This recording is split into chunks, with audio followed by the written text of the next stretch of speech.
Welcome to History with Master Squishies. Today's video will be covering the history of the A13 Mark I. We'll be going over who made it, the design, what nations used it, some of the battles it took place in, and how it performs in-game.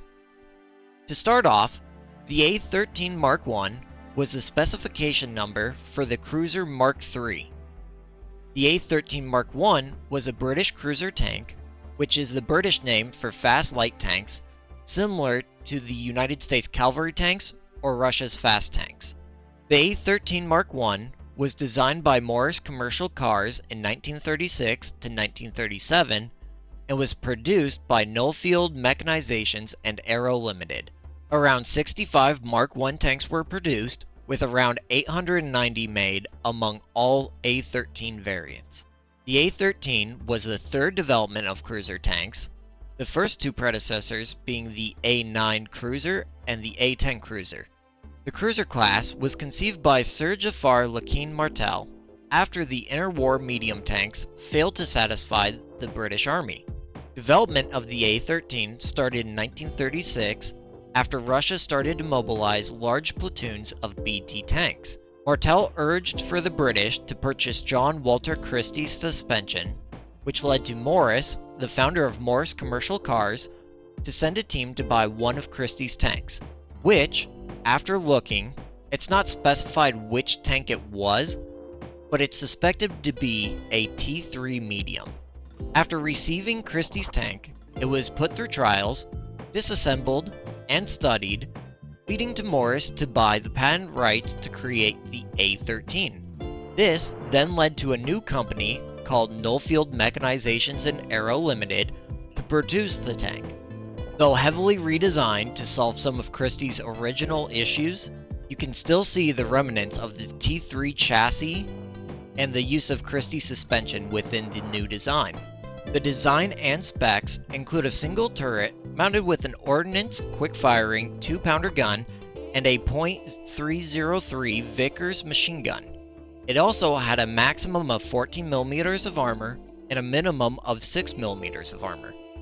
It had a crew of 4, a weight of 14 tons, a length of 6 meters or 19.8 feet, a width of 2.54 meters or 8.4 feet, and a height of 2.59 meters or 8.6 feet. It also had a maximum speed of 40 miles per hour, but it was consistently driven at 30 miles per hour for its optimal performance. Next, we'll move to the operational history. The A13 had a very brief history within its 4 years of service and was only used by Britain. The A13 Mark I was sent to France among the British Expeditionary Forces. It was equipped to the 1st Armored Division, but the majority of them were lost. The remaining A13s were sent to Greece and Libya. Only a few participated in Greece, while the rest were in the 7th Armored Division, stationed in Libya. In France, the 1st Armored Division wasn't trained to use the A13, leading to many failures and deaths, along with some of the tanks missing parts and fittings. I can't find its report in Greece, unfortunately. However, in Africa, they performed a little bit better, but they still suffered many of the same issues that they had in France. It did stay in the first line for the 7th Armored Division until it was replaced in 1941 by the Crusader, though. The last bit of information I have on the A13 was it was extremely fast compared to the German tanks, but it was under-armored and mechanically unreliable.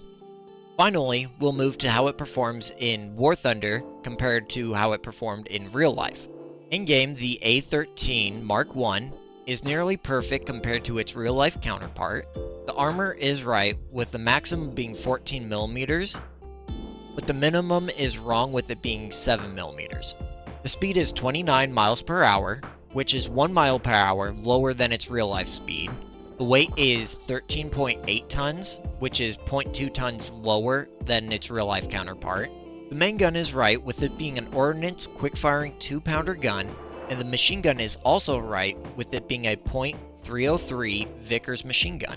I can't find any information directly on the ammo that was used, but based off the time period and the ammo used by British allies, I would guess the Shot AP/T Mark I and the Shell HE/T Mark II would be the most common seen early on.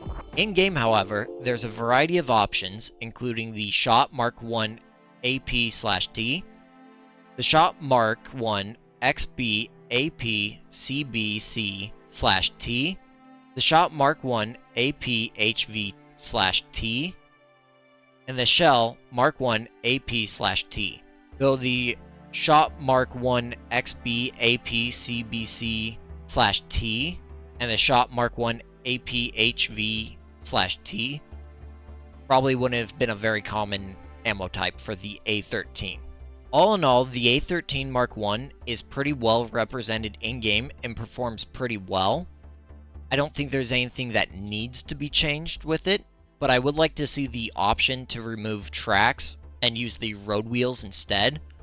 And I would like to see this among all tanks that have road wheels. I would also like to see older tanks that have high speeds, such as the A13 that could push 40 miles per hour, get that option, but only for a short periods of time. Otherwise, they'll suffer from engine overheating, engine damage, and eventually a full-on breakdown. Other than that, the A13 Mark I is pretty well done. So, I hope you guys enjoyed that video. If you did, squish that like button, subscribe, and let me know what you want to hear about next. I'll see you in the next one.